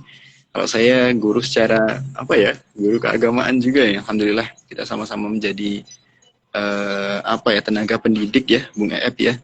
Cuman membedakannya sempat juga tadi disinggung ataupun sudah dibahas ya sama Bung Hengko ya, terkait dengan kondisi Bengkulu sekarang, kondisi moral para siswa, kondisi moral para para pemuda-pemuda kita yang sejauh ini memang bisa dibilang cenderung menurun ya, sangat signifikan menurun dari tahun ke tahun. Justru bukannya meningkat dengan jumlah sekolah yang semakin banyak, jumlah pesantren yang semakin banyak, justru malah moral pemuda-pemuda yang ada di Indonesia justru malah menurun. Ada apa dengan hal itu ya? Kalau kita berkaca secara epistemologi ya, terkait dengan hal itu ya, tentunya tidak lain dan tidak bukan adalah karakter ataupun sistem yang dijalankan di negara ini ya. Sistem bagaimana media-media itu bersebar luasan dengan sangat bebas, akun-akun ya, mohon maaf saya bilang akun-akun terkait dengan video-video yang tidak baik, video-video asusila terkait dengan video-video kekerasan dan lain sebagainya yang tersebar dengan bebas, itu menjadi faktor pemicu utama bagi saya ya, faktor pemicu utama. Jadi ada hal yang mengkerucut ya di antara itu. Kenapa pemuda dengan jumlah pesantren yang sekarang semakin banyak, jumlah sekolah yang sekarang semakin banyak, kenapa krisis moral ya, krisis moral terus terjadi saat ini? Ya, itu jawabannya sebenarnya jatuh kepada diri mereka sendiri, ya, diri mereka sendiri. Tapi kalau kita berkaca dari Kepahyang, ya, alhamdulillah ini kalau perlu saya sampaikan, ini saya sedikit bangga ya dengan orang-orang Kepahyang ya. Kalau kita bicara masalah positif, tentu ada negatifnya ya. Tidak mungkin semuanya berkaitan dengan pro semua ya, pasti ada kontranya. Kalau saya menyampaikan secara segi positif, ini pemuda Kepahyang ini bisa dibilang pemuda yang paling sedikit di antara teman-teman pemuda yang dari Bengkulu Selatan, dari Bengkulu Kota ataupun Bengkulu Utara. Ya, kami mempunyai jumlah pemuda yang lebih sedikit daripada kabupaten-kabupaten lainnya ya, karena memang kalau dibilang pemekaran ya belum terlalu lama ya Kepahyang ini ya, kurang lebih dari 2007 sampai dengan sekarang ya hampir baru 16 tahunan ya Kabupaten Kepahyang. Namun sedikit itu ya bukan berarti kita lebih mudah mengontrol ya. Sedikit itu ya tergantung daripada karakter mereka masing-masing. Kemarin juga kami sempat buat agenda ya galang dana Palestina. Ya, saya sebagai korlapnya juga ini antusiasnya cukup luar biasa. Ya, ini kalau kita sudah berbicara masalah Palestina itu bukan berbicara masalah idealisme, bukan berbicara masalah kelompok per kelompok, enggak ya. Kalau kita udah berbicara masalah Palestina ya tentunya kita berbicara masalah kemanusiaan ya, kemanusiaan yang sedang terjadi, tragedi yang sedang terjadi. Antusias mereka tidak memandang bagaimana kelompok ini, kelompok itu, kelompok ini, enggak. Semuanya berkumpul jadi satu, baik dari geng motor, baik dari geng tukang jahit, baik dari bapak-bapak dan lain sebagainya. Mereka kumpul jadi satu, itu sangat luar biasa ya. Dari penggerak utamanya siapa ya? Penggerak utamanya pemuda itu sendiri. Ya, penggerak utamanya pemuda para organda, organisasi kedaerahan yang di dalamnya itu isinya pemuda semua. Ya, turun kita sampai hari ini kita masih buka open donasi ya dengan lingkup kabupaten terkecil ya. Kabupaten terkecil alhamdulillah sampai saat ini udah masuk ke data kami itu udah terkumpul 25 juta dari para pemuda-pemudanya sendiri. Ya. Sampai kita masih berjalan, bahkan mereka menyampaikan bahwasanya Bang Kikit, terkait dengan ini kita masih mau lanjut nggak? Ya, saya sampaikan kepada mereka. Kalian masih siap? Kalau kita siap, kita lanjut terus. Ya, gempuran di Palestina itu nggak berhenti-henti. Kalau kita berhenti di sini ya artinya kita berhenti dan mereka belum terhenti untuk digempur. Kan sampai saat ini ya, Menteri Pendidikan di Palestina menyatakan bahwasanya ya kurikulum kita sudah berakhir. Karena apa? Anak-anaknya sudah nggak ada. Mereka sudah tewas semuanya. Ya. Jadi sangat miris sekali bahwasanya kalau kita sebagai pemuda, sebagai tokoh penggerak ataupun penerus generasi bangsa berhenti begitu saja tanpa melihat realita yang ada ya. Namun kita tidak bisa berbicara dari segi positif terus ya tentunya ya. Tentunya masih ada segi negatifnya. Kalau saya sedikit meriset ya, kebetulan ini apa ya? Saya lagi kuliah kembali ya terkait dengan pendidikan ya. Karena melihat dari pendidikan ya tidak keluar dari konteks pemuda itu sendiri ya, karena siswa itu kan pemuda ya, nggak mungkin ya petua-petua semua kayak gitu ya. Berkaca dari dunia pendidikan, ini ada hal yang menjadi tanda tanya besar ya, menjadi tanda tanya besar. Kurikulum kita sudah berubah menjadi merdeka. Merdeka itu artinya, kurikulum merdeka itu artinya guru itu diberikan kebebasan untuk memberikan edukasi terbaik kepada murid-muridnya. Namun kenapa para pemuda ini justru sedikit banyaknya, yaitu tadi saya sampaikan, moral dan krisis identitas mereka tuh menjadi pertanyaan besar. Sudah berbagai banyak cara dari pemerintahan memberikan edukasi, sudah berbagai banyak cara pemerintah memberikan pemahaman dalam tanda kutip terkait dengan pendidikan. Toh kenapa sampai saat ini justru dirasa ya, menurut saya itu stagnan ya, kayak stagnasi ya gitu ya. Ada apa? Fenomena yang terjadi sekarang adalah saat tadi Bung Hengko, tadi saya sempat dengar ya dari Bung Hengko tadi sampaikan bahwasanya ada moral yang turun. saat murid-murid itu melihat terkait dengan guru yang pernah kita dengar kasusnya dibacok gurunya dan lain sebagainya, murid-murid yang melawan dengan gurunya, bahkan murid-murid yang membuli gurunya kayak gitu ya. Itu menjadi hal yang kita tolak ukurkan, kok bisa terjadi saat ini ya. Sedangkan guru itu adalah teladan bagi mereka. Nah, betul tadi sempat disampaikan bahwasanya rekrutmen gurunya itu gimana ya? Rekrutmen gurunya itu gimana? Kalau di tempat saya ya, kalau di pondok pesantren di Kepahyang khususnya ya, belum ada, alhamdulillah. Kasus seperti itu belum ada. Karena apa? Kalau kita mau menanamkan sifat moralitas kepada pemuda, amalkan yang paling utama adalah adabnya dulu. Ya, nggak usah belajar jauh-jauh ilmu dan lain sebagainya. Adab dulu kita amalkan kepada mereka. Setelah adab baru ilmu. Setelah ilmu baru kita amalkan terkait dengan amal. Ya, kita mau mengamalkan berdakwah, tapi kalau kita nggak ada ilmu kan zong. Kita memberikan kesesatan. Kita mengamalkan menyampaikan ilmu tapi kita nggak beradab kan juga zong, ya, hampir saja tidak diterima oleh masyarakat. Jadi yang menjadi hal paling utama di Kepahyang ini, yang menjadi sisi negatif setelah saya dikit banyaknya berdiskusi dengan teman-teman Karang Taruna di berbagai kecamatan dan lain sebagainya, itu adalah terkait dengan pergaulan bebas para remajanya di sini. Nah, itu yang menjadi tolak ukur utama, yang menjadi PR bagi kita semua, dan juga bagi saya khususnya, yang termasuk yang masih muda ya, umur 24 tahun itu masih sangat muda ya. Ini bung-bung yang lain dan juga pemirsa-pemirsa yang lain ini pasti juga umurnya masih muda-muda semua ya. Masih muda-muda semua, dan ya ini PR kita bersama. Ini bukan cuman masalah di Kepahyang saja. Ini sudah masalah terkait dengan masalah global. Ya, ini udah benar-benar masalah global. Itulah kenapa banyak orang atau banyak orang tua sekarang itu menyekolahkan anaknya. Ya, kita tahu ya, sekolah negeri itu gratis. Sekolah negeri itu gratis dan tidak dipungut biaya sedikit pun. Tapi kenapa orang tua malah memilih sekolah yang swasta? Sekolah IT lah, pondok, pesantren, dan lain sebagainya. Karena apa? Orang tua itu sadar terkait dengan pentingnya pendidikan adab, amal, dan moral anaknya. Nggak apa-apa mereka keluar biaya puluhan-puluhan juta. Yang penting anaknya terdidik. Nah, sekarang anaknya ini, apakah sadar orang tua itu memperhatikan mereka sampai sedemikian rupa? Nah, itu pertanyaan seperti itu. Jadi, yang menjadi tolak ukur utama ini adalah karakter anak yang sedang dibentuk dari kecil, mulai mereka dari bayi, pemberian gadget dan lain sebagainya yang tidak terukur, dan itulah yang akan membentuk moralitas mereka. Ya. Kalau di rumah saya sendiri ya, saya punya adik ya, saya punya adik yang masih SMP.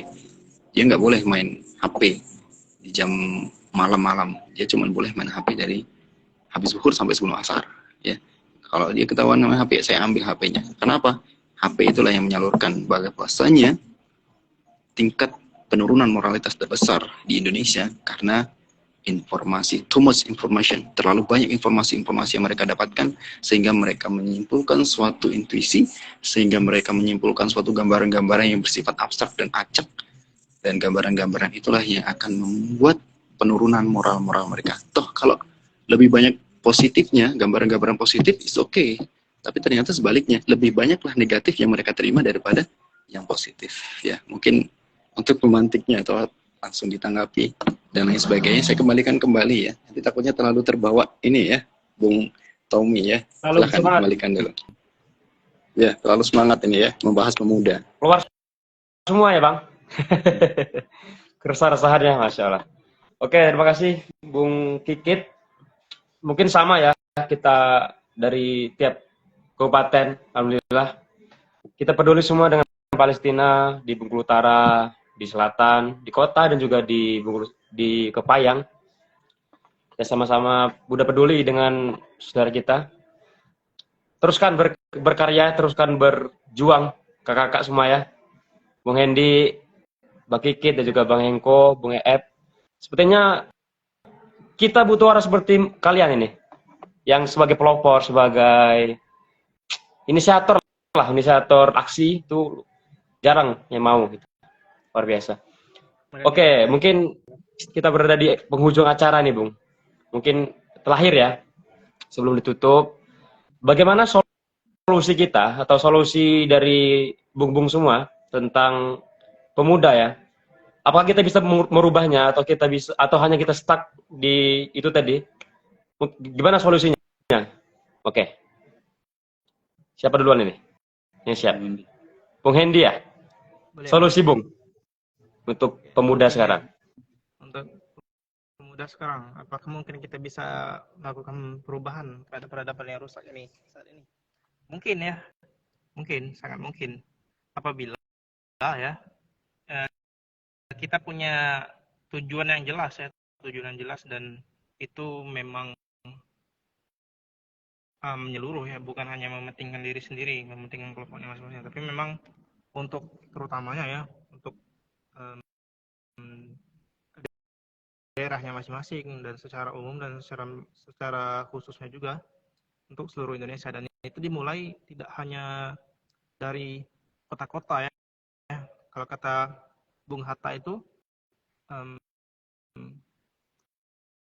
Indonesia tidak akan bercahaya kalau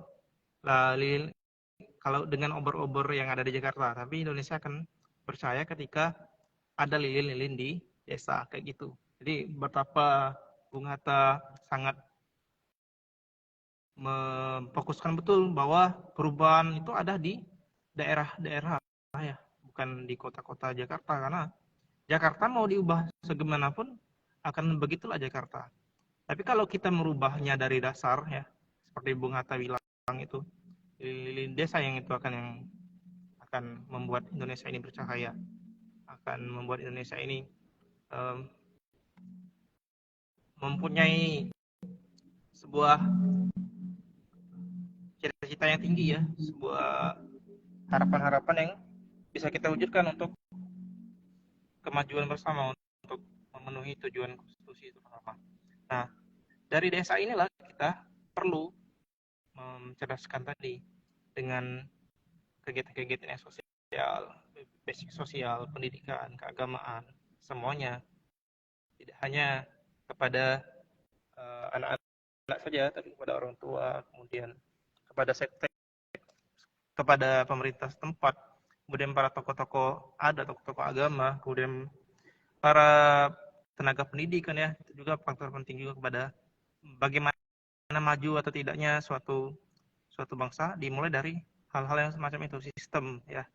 Bagaimana kita membuat sistem yang baik. Kalau kata Prof Yusril Iza Mahendra ya, dia mengatakan sistem yang buruk ya, kalau sistemnya buruk, orang baik sekalipun akan dipaksa melakukan hal buruk kalau sistemnya buruk. Tapi kalau sistemnya baik, orang jahat sekalipun dia akan dipaksa untuk melakukan hal baik. Nah, itu perlu kita buat sistem yang baik sehingga orang yang belum baik pun dia terpaksa harus melakukan hal baik itu. Dan itu salah satu cara untuk meminimalisir dan menurunkan ya hal-hal buruk yang menjadi masalah kita hari ini. Dan itu bisa menjadi sebagai solusi untuk kita. Dan tadi ya, kita tidak bisa kita tidak bisa mengharapkan orang tua kita tidak bisa hanya menyalahkan orang tua kita, para pendahulu kita yang telah membuat kita seperti ini sehingga kita merasakan resah. Nah, baguslah kita kalau kita hari ini resah, maka tidak perlu lagi menunggu yang generasi kedepannya, tidak perlu lagi kita menyalahkan yang generasi yang telah lalu, maka kita perbaiki generasi kita yang sekarang dengan tujuan yang sama-sama baik untuk daerah kita, untuk bangsa dan negara, dan untuk agama juga. Kemudian bagaimana pemuda hari ini dia memang punya cita-cita, punya janji untuk membangkitkan peradaban kembali ya, mewujudkan peradaban itu menjadi baik kembali. Dan itu tidak bisa instan kan ya, harus ada syarat-syarat yang dipenuhinya, ada sebab-sebabnya sehingga peradaban itu bisa tercapai. Maka dimulailah dengan generasi kita saat ini dengan kayak diskusi-diskusi semacam ini, kegiatan-kegiatan sosial kita yang berkelanjutan, yang berbasis sosial, pendidikan, ekonomi, agama, dan segala macam yang menyeluruh ke depannya. Dan kalau kata Ustadz Adriano Ruspi, pakar parenting ya, parenting dan pakar keluarga juga. Beliau mengatakan nggak ada sebenarnya yang namanya remaja, yang ada hanya pemuda dan dewasa.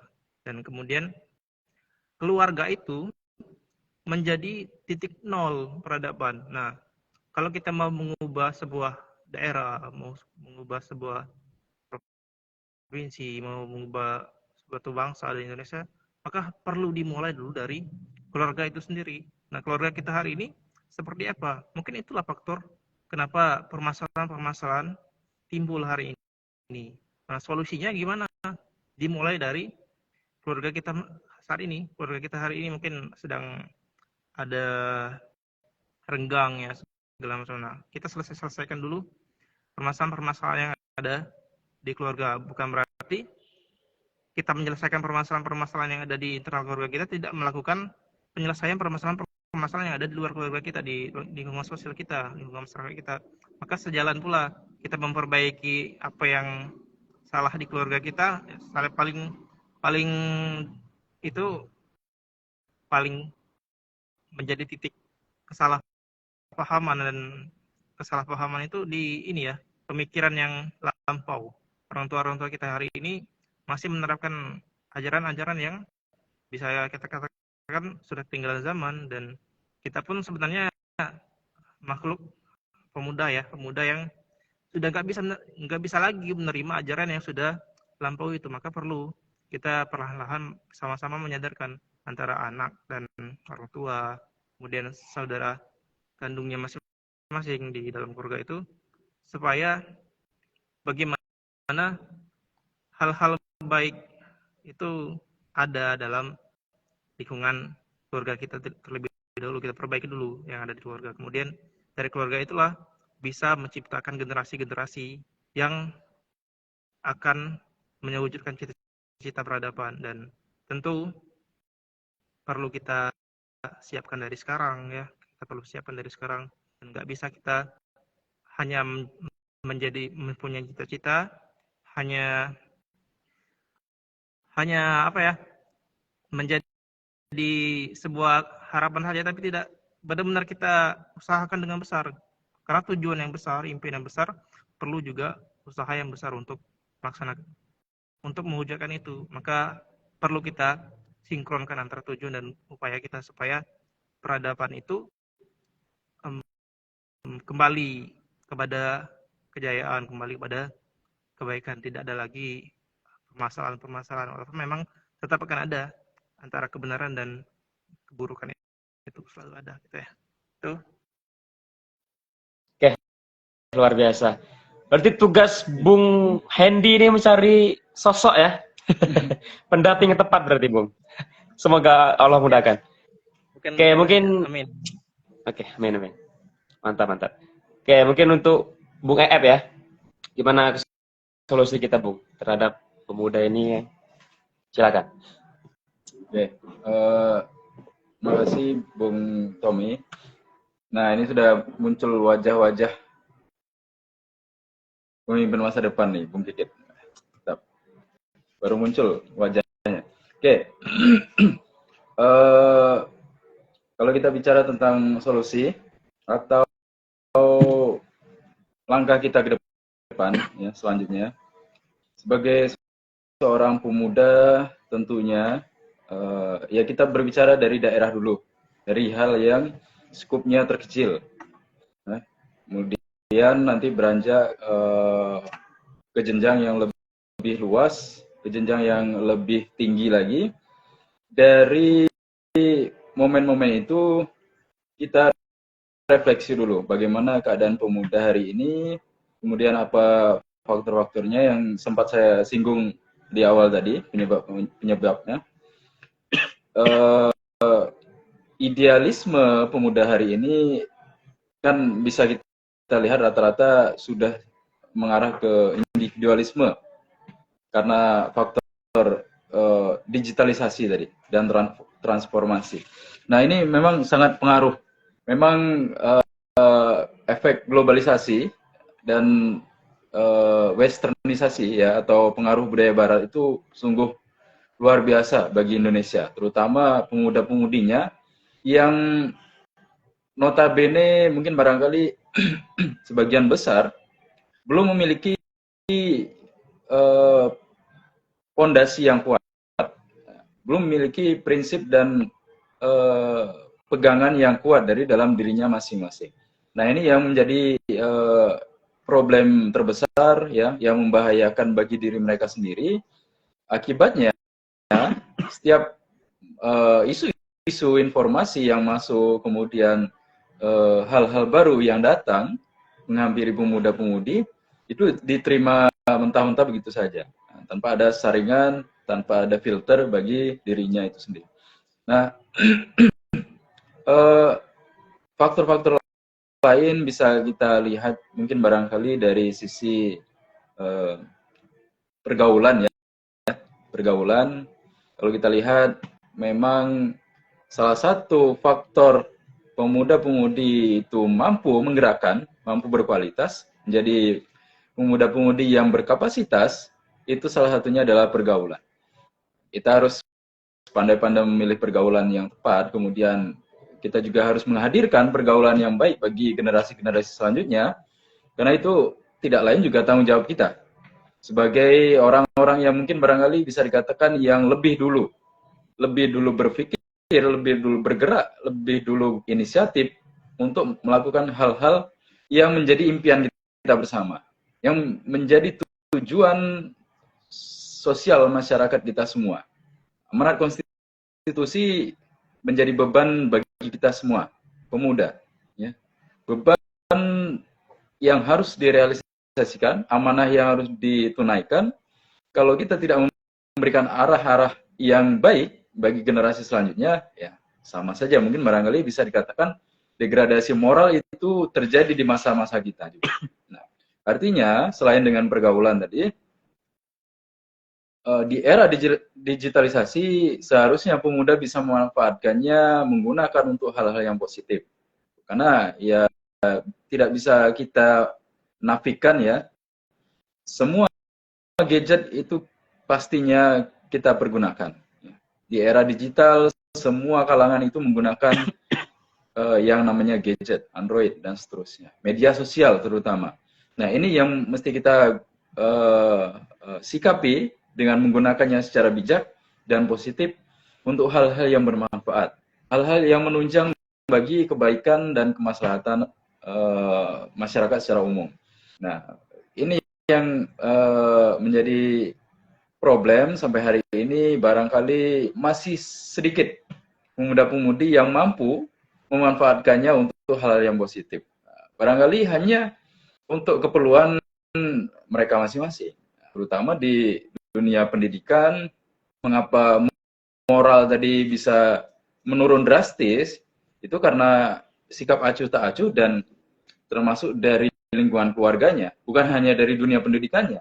Kalau dari tenaga pendidik, dunia pendidikannya, institusi pendidikannya sudah baik, tetapi dukungan dari keluarga tidak ada sedikit pun, maka para tenaga pendidik dan institusi pendidikan tidak akan mampu mengubah karakter dan sikap remaja-remaja yang ada di dunia pendidikan. Nah, itu menjadi perhatian penting bahwa hari ini mindset yang timbul di masyarakat bahwa dunia pendidikan sepenuhnya bertanggung jawab untuk membentuk karakter dan moral para pelajar. Nah, itu yang harus diperbaiki. Kemudian yang terakhir barangkali sebagai seorang pemuda, harapannya kita harus terus-menerus menjaga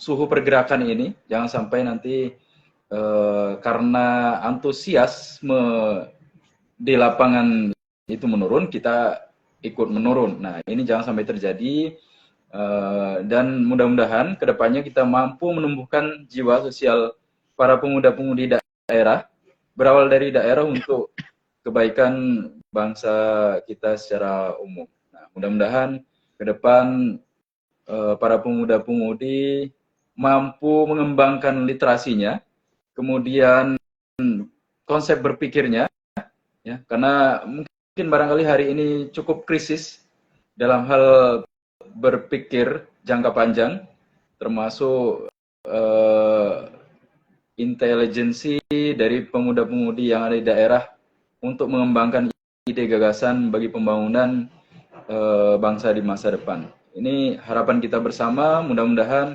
pemuda-pemudi daerah bisa terus bersinergi, berkolaborasi, tentunya untuk memberikan yang terbaik bagi masyarakat, agama, dan bangsa kita di masa yang akan datang.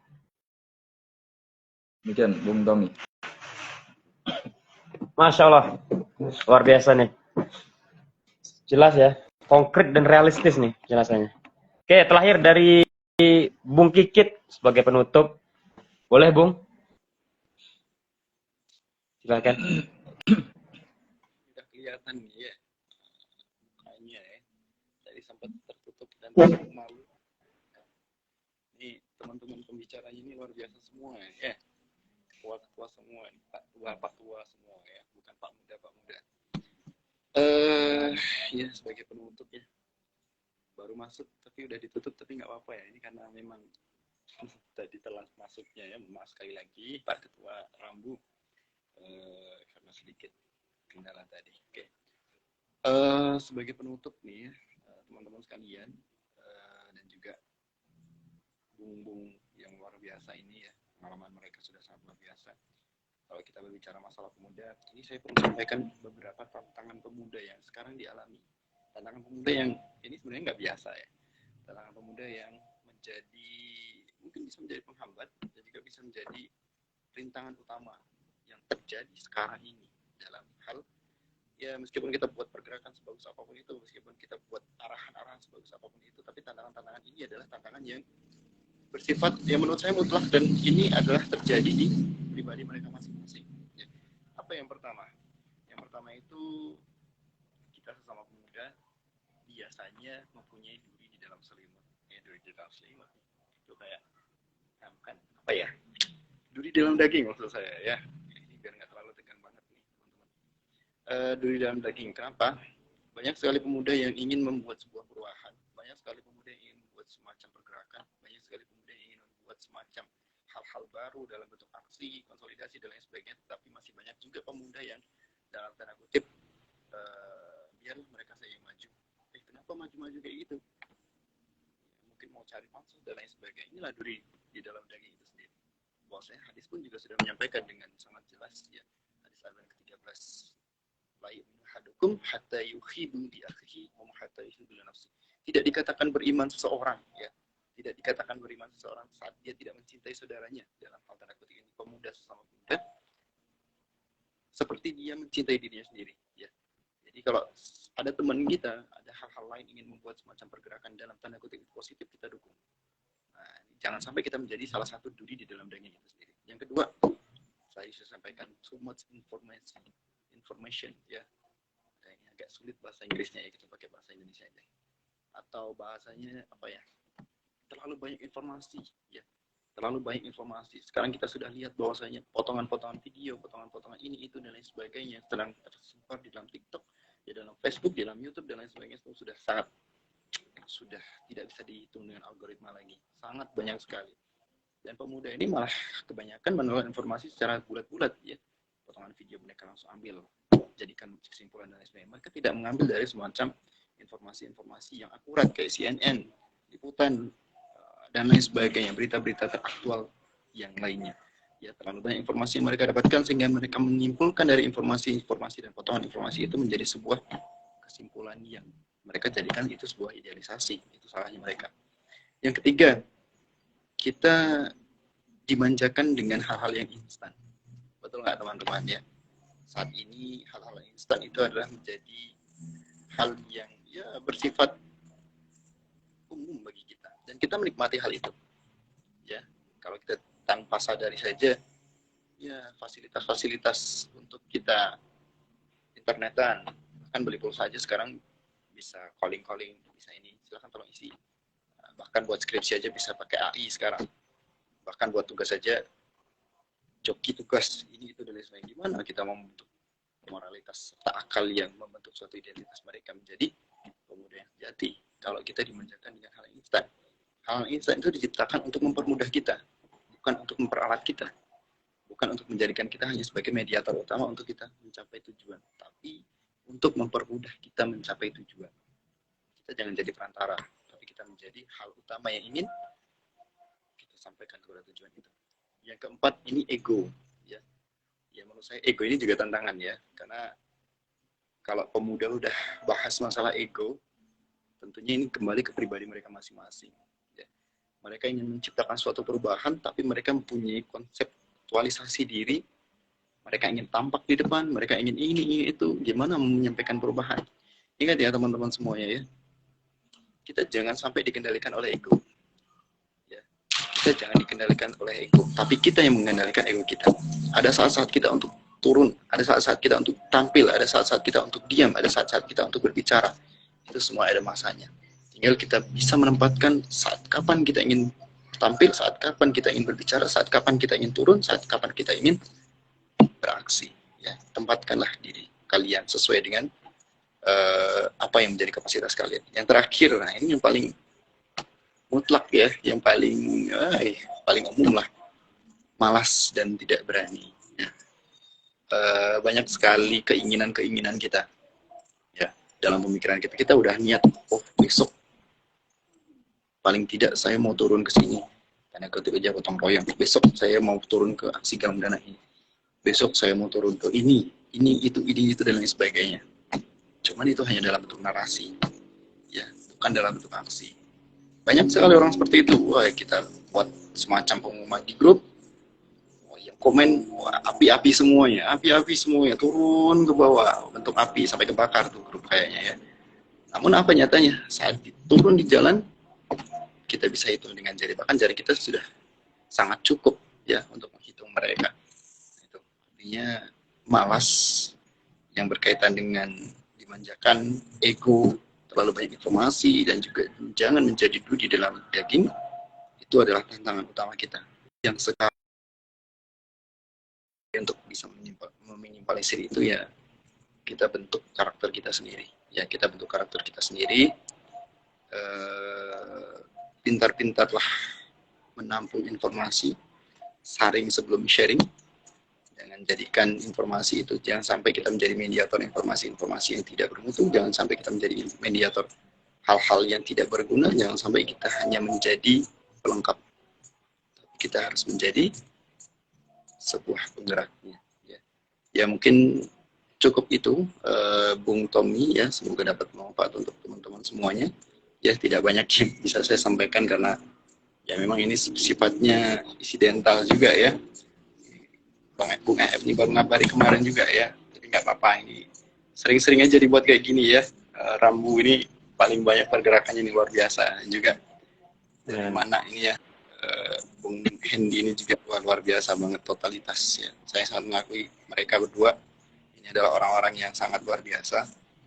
Ya kita harapkan mereka dibentuk oleh keadaan dan dijadikan dengan kenyataan sampai nanti bisa menggantikan pemimpin-pemimpin masa depan.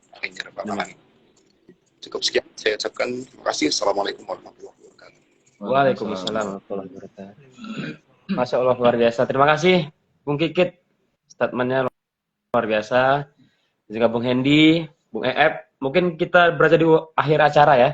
Oke, alhamdulillah kita udah berdiskusi, kita sharing, kita mengungkapkan keresahan kita. Dan terima kasih kepada kakak-kakak yang sudah meluangkan waktunya, berkorban. Bang Hendy masih donasi menyempatkan, dan juga EF, Bung Kikit, Bang Hengko, terima kasih. Oke.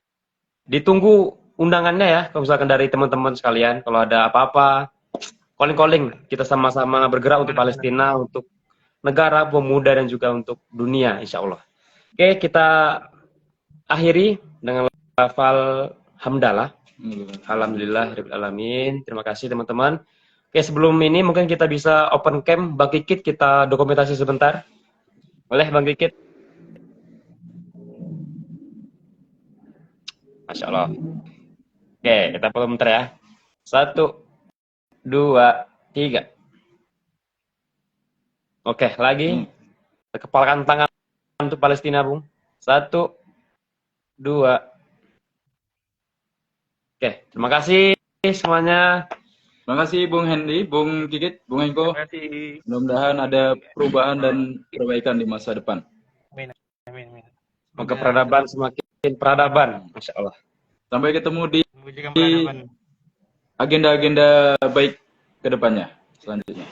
Sampai di undangan selanjutnya ya, ditunggu. Ditunggu nih. Dari mana? Dari mana duluan boleh? Boleh. Kami nyusul. Dari utara duluan. Kepayang luar biasa nih antusiasnya nih. Berapa juta, Bang? Udahan. Di mana? Di Kepayang. Di Kepayang sekarang yang masuk tapi belum dipublikasi ini 25.500.000 sekian. Luar biasa. Belum ngitung di ini, Bang. Mana? Belum lihat sih sebenarnya karena melipir di sini. 75 kayak itu, Bang. Insya Allah 75. Oke. Tujuannya tetap sama. Terima kasih. Terima kasih. Bu Hendy udah azan tuh, udah mau azan tuh. Mau maghrib. Sampai ketemu lagi. Assalamualaikum. Waalaikumsalam. Simpan Tom, jangan lupa. Kira nih. Iya, Silang saya. Iya, Bang. Mm. Iya, Bang. Mm. Langsung